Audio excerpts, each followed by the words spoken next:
Penelope Cruz. Pedro Almodovar.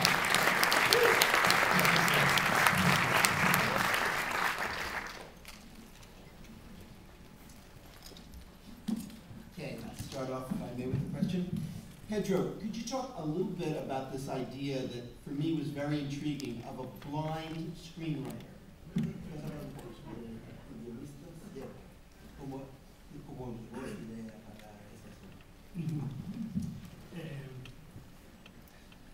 Bueno, yo la verdad es que muchas veces había fantaseado sobre la idea de un director que le faltara alguno de los sentidos y que esto le ocurriera en mitad de la película, y entonces el resto del equipo se vengara de él terminando la película, haciendo lo que les diera la gana, y que sin embargo eso se constituyera en un gran éxito. The truth is, for a long time I had a fantasy about making a film about a director who, during the course of the film, lost one of his senses, and the crew, taking some vengeance out on the guy, would then finish the film the way they wanted, fooling him, whatever, but then the film would actually turn out to be a great success. Y eso sería bueno para la vanidad de nosotros, de los directores. Pero la idea de esta película nació de otra circunstancia. Yeah, that would really be a film about the vanity of directors, but in fact, the origin of this film came from somewhere else. La verdad es que surgió de algo muy simple y muy directo. Durante unos meses yo padecí intensamente de migrañas.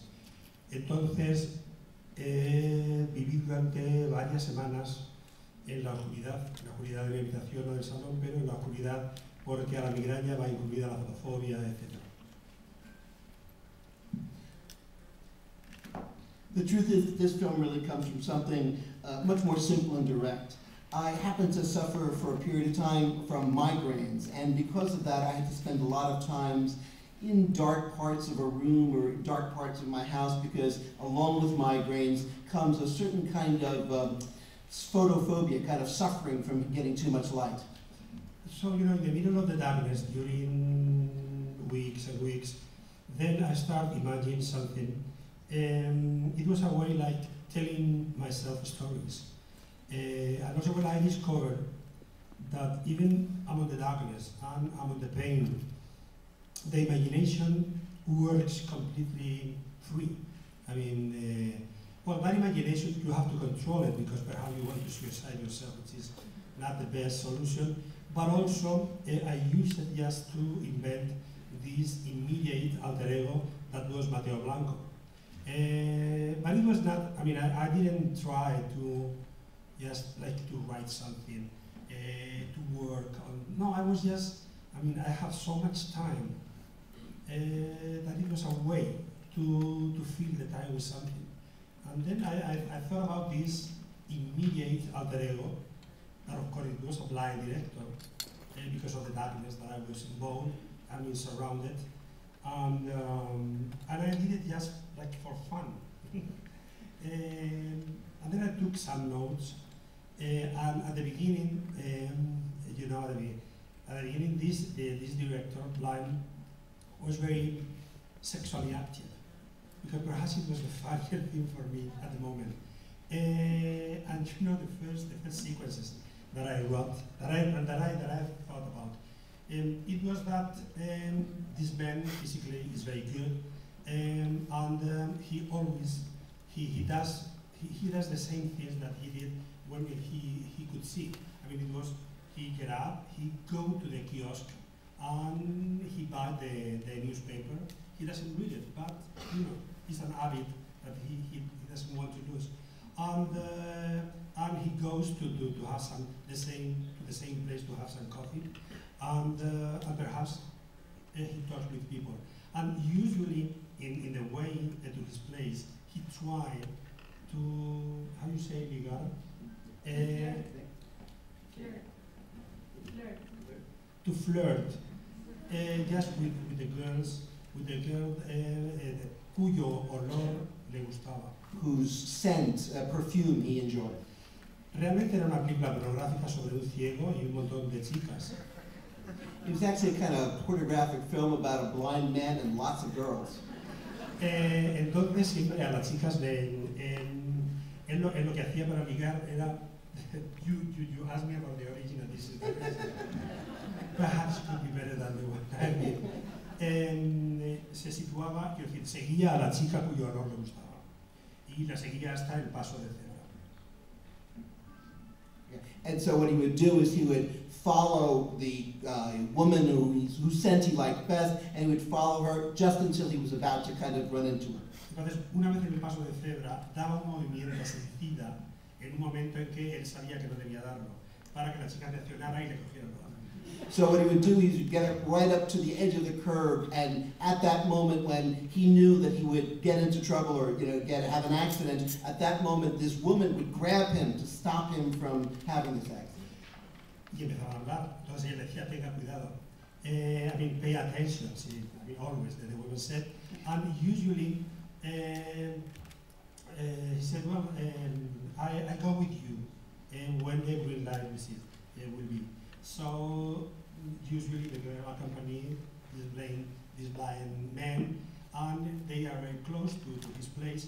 So, usually, he has the journal, and he said, do you mind to get up to my apartment just to read me some articles? And usually they say yes. And once there, as it happens in the movie, once up, then of course la chica le mira de arriba abajo, porque yo creo que a los ciegos se les mira de un modo especial y a veces se les puede mirar de un modo obsceno. And of course, once they get upstairs, the young woman really looks at him from top to bottom, because in fact, I think that there's a kind of special way that we look at blind people, a way that is almost a little bit obscene. Eso aparece en la película. Ella directamente le mira a los genitales, etc. Y él nota el calor de su mirada en esa parte. Porque esas cosas se notan. And you see this happen in the film too. For example, she looks at his genitals, and he's aware of that because they're aware when that's happening.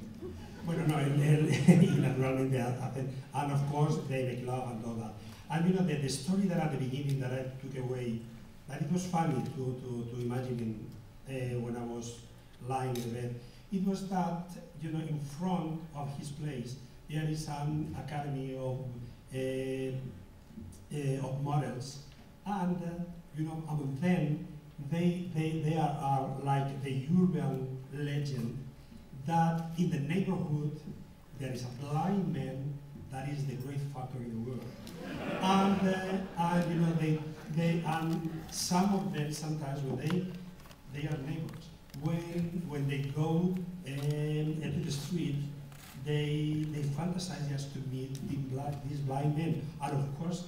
Many of them, they found him. But he didn't know that in a way he was used by them. That was the origins. The movie is different just since the moment that I discovered that, well,